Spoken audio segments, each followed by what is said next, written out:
Olá, estudantes! Sou Jorge de Wellington, professor de História. Nas aulas anteriores, nós vimos sobre a Era Vargas, que é dividida em 3 períodos. O governo provisório, que vai de 1930 a 1934. O governo constitucional, que vai de 1934 a 1937. E o Estado Novo, de 1937 a 1945. Porém, Getúlio Vargas, ele volta ao comando da nação brasileira mais uma vez, agora em 1951. E será o seu grande final nesse ato histórico. Vamos perceber aqui que quando nós falamos do retorno à democracia, vai ser pelo voto direto, onde os cidadãos brasileiros vão depositar na urna o seu voto. Vão escolher, cada um pessoalmente, a quem ele vai delegar o seu voto. Em 1950, Getúlio Vargas ele estava no seu exílio forçado na sua cidade natal, São Borja, no Rio Grande do Sul. Os políticos iam visitá-lo periodicamente, pedindo conselhos a Vargas. Mas às vésperas da nova eleição, marcada para 1950, os políticos foram até Getúlio pedindo para que o mesmo se candidatasse ao cargo máximo da nação, que é a presidência da República. Getúlio ficou relutante com a proposta, mas com o tempo aceitou a candidatura. Em 1951, Getúlio Vargas ele retornou à presidência da República, ainda a capital do Brasil, Rio de Janeiro, e dessa vez nos braços do povo, por meio do voto direto. Vargas se candidatou pelo PTB e recebeu apoio do Partido Social Progressista, o PSP. Vencendo o pleito em 1950 com 48,7% dos votos válidos. O segundo mandato presidencial de Getúlio Vargas foi marcado por importantes iniciativas nas áreas sociais e econômica.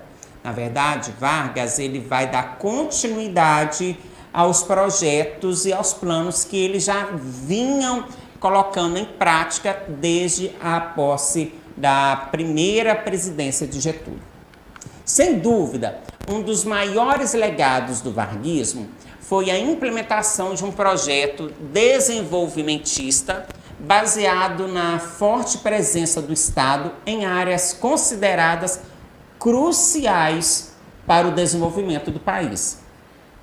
Ele atuava como um regulador ou empreendedor de certas atividades econômicas. A intervenção estatal tinha por objetivo estimular a industrialização e a modernizar o país. Esse tipo de política desenvolvimentista começou a ser posta em prática ainda na década de 1930, como eu disse, lá na primeira eleição de Getúlio Vargas. E praticamente todos os governos que vieram após Getúlio Vargas adotaram algum tipo de planejamento econômico, conferindo ao Estado papel central. E mesmo hoje é um modelo que ainda impera no nosso país. Foi com esse objetivo que em seu segundo mandato, Vargas elaborou uma política baseada no fortalecimento da indústria de base, como a siderurgia, a petroquímica, a energia e os transportes. No primeiro ano do seu governo, Vargas estabeleceu um monopólio estatal sobre o petróleo, a partir de uma campanha de cunho nacionalista que recebeu forte apoio popular. A campanha foi denominada de O Petróleo é Nosso e conseguiu o apoio do povo ao governo federal, ou ao projeto, à proposta do governo federal.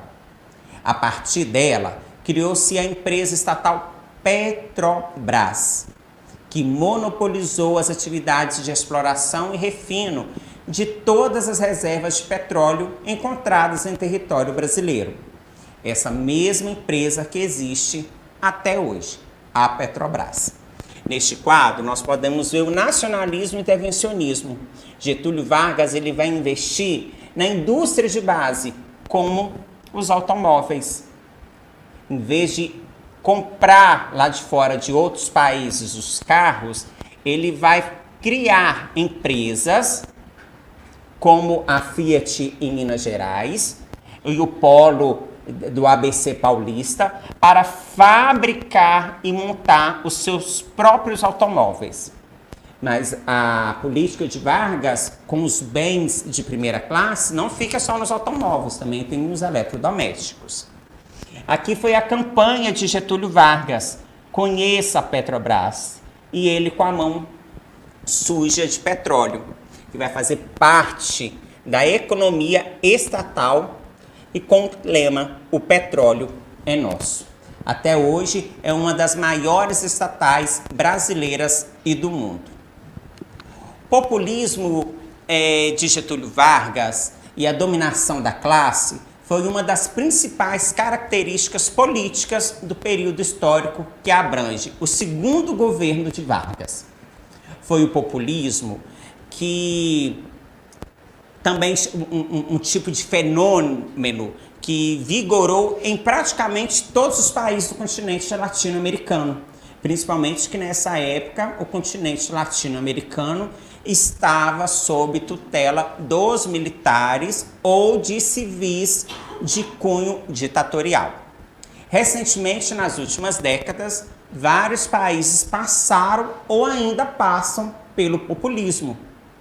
Lembra que eu falei que a história é cíclica, é uma roda? Ao mesmo tempo que hoje nós vivemos um tipo de governo, o mundo gira, essa roda ela gira e daí a pouco retorna com o mesmo programa de governo ou com o mesmo tipo de governo.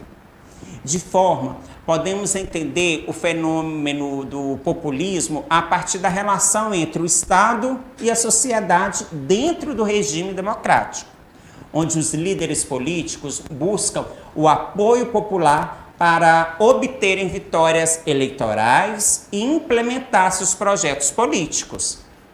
A contrapartida dessa política é a concessão de benefícios econômicos e sociais para as camadas populares.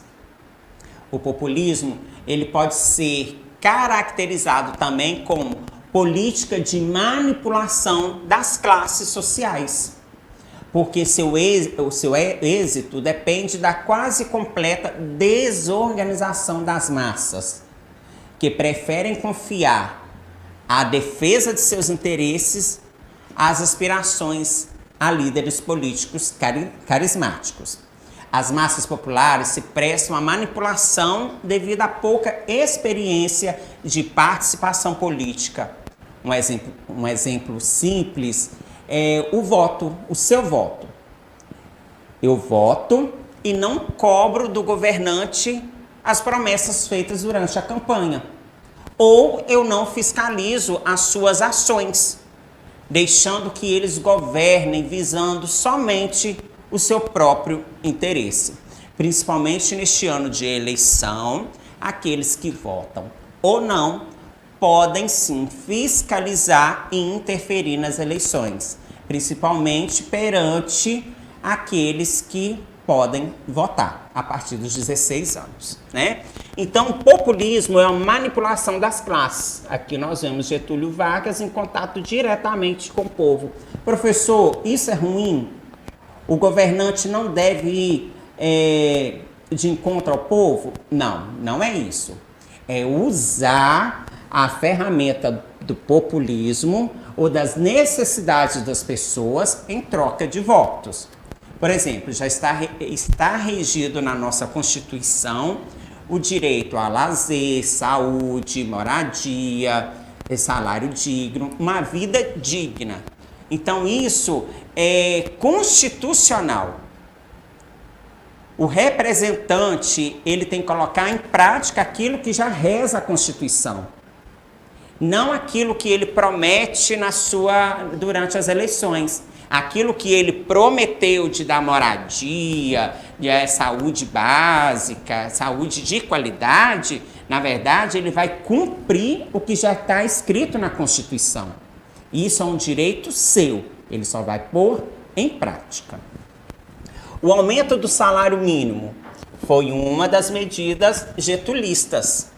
Mesmo após ter conseguido aumentar 100% o salário mínimo, eles tiveram que revogar esse aumento por causa das outras classes, os empresários e os outros partidos políticos que não aceitaram essa reivindicação popular. E, como eu disse, as casas populares. Isso é um direito do cidadão. Não é um político que dá. Ele coloca em prática aquilo que já está contido na Constituição. O acelerado processo de modernização do país provocou vertiginosas ondas migratórias do campo para as cidades, fazendo surgir um expressivo contingente de trabalhadores urbanos, ou seja, operariado e classe média. Foram essas classes sociais que formaram a base de sustentação do populismo. Enquanto os governantes e líderes políticos foram capazes de controlar essas camadas sociais, o Estado foi capaz de responder plenamente às demandas populares, o populismo funcionou de forma estável, sem nenhum problema. Enquanto o governo dava aquilo que o povo pedia, estava tudo ok. Agora, quando o governo não ouvia as reivindicações dos populares, aí começavam as revoltas, né? O governo de Vargas, porém, se deparou com situações em que a necessidade de implementação de reformas econômicas e projetos desenvolvimentistas comprometeram a capacidade do Estado de fornecer respostas adequadas aos anseios e interesses populares, como, por exemplo, o aumento de salário, os direitos sociais e etc. O aumento de salário que eu falei no outro quadro, né? Que eles pediam um salário mais justo, o governo aumentou 100% o salário mínimo e depois teve que revogar essa medida. Por outro lado, diversos setores das camadas populares, principalmente o operariado, passaram a se organizar autonomamente, dificultando a manipulação política. Que até então, nos outros governos de Getúlio Vargas, nós vimos que os sindicatos, eles estavam sob a tutela do governo. Poderia ter sindicatos, mas respondia ao governo. E aqui não. Aqui os movimentos operariados vão fazer ou vão construir sindicatos paralelos que não vão responder às mazelas ou ao autoritarismo do governo. No decorrer do governo de Vargas, inúmeras greves, a partir dessa autonomia, de trabalhadores e movimentos sociais, tendo como motivação básica as exigências de aumentos salariais, denúncias do alto custo de vida, ocorreram por todo o país. É o início das greves. Aqui entra a participação do povo na política, reivindicando seus direitos. Nós vemos aqui a industrialização, o êxodo rural, aqui a figura dos nordestinos indo para São Paulo em busca de uma nova oportunidade, novas vidas, buscando trabalho nas indústrias e o início das greves. A ascensão e radicalização dos movimentos populares fora do controle estatal são considerados os principais fatores desencadeadores da crise política que levaria ao fim do governo Vargas. De acordo com essa linha interpretativa, as classes dominantes ficaram temerosas com o avanço dos movimentos populares. Discordaram do modo como o governo respondeu às exigências e às demandas sociais que irromperam no cenário político. A oposição ao governo de Vargas foi crescendo à medida que o país era agitado por manifestações de protestos e greves trabalhistas, críticas e pressões oposicionistas minaram rapidamente a estabilidade governamental. Na área da política institucional, os principais grupos oposicionistas ao governo de Vargas faziam parte da União Democrática Nacional, a UDN, que o acusavam constantemente de planejar um golpe em conluio com líderes sindicais, objetivando criar um regime socialista no país. Na área da imprensa, teve um grande opositor, Carlos Lacerda, juntamente com a UDN, partido político. Os grupos oposicionistas exigiram o afastamento de Vargas na presidência da República. Setores das Forças Armadas e da sociedade civil se uniram aos grupos de oposição e exigiam que Vargas renunciasse.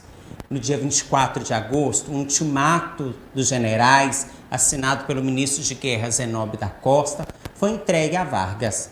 O presidente se encontrava no Palácio do Catete, sede do governo na cidade do Rio de Janeiro, quando redigiu uma carta-testamento e suicidou-se, com um tiro no peito. O impacto provocado pela notícia do suicídio de Vargas e a divulgação da carta-testamento foi intenso e acabou se voltando contra a oposição. Grandes manifestações populares de apoio ao ex-presidente estourou em várias cidades do país. Comícios foram organizados, líderes sindicais e políticos ligados ao getulismo responsabilizaram a UDN pelo fim dramático de Getúlio. Trechos da carta-testamento endereçada ao povo brasileiro, abre aspas. Iniciei o trabalho de libertação, instaurei o regime de liberdade social, tive de renunciar. Voltei ao governo nos braços do povo. Fecha aspas. Abre aspas. Serenamente dou o primeiro passo no caminho da eternidade e saio da vida para entrar para a história. Ainda Getúlio é invocado nas eleições para angariar apoio e voto popular. Por isso, o fim de uma era do governo Vargas não é o fim de Getúlio Vargas e a sua herança.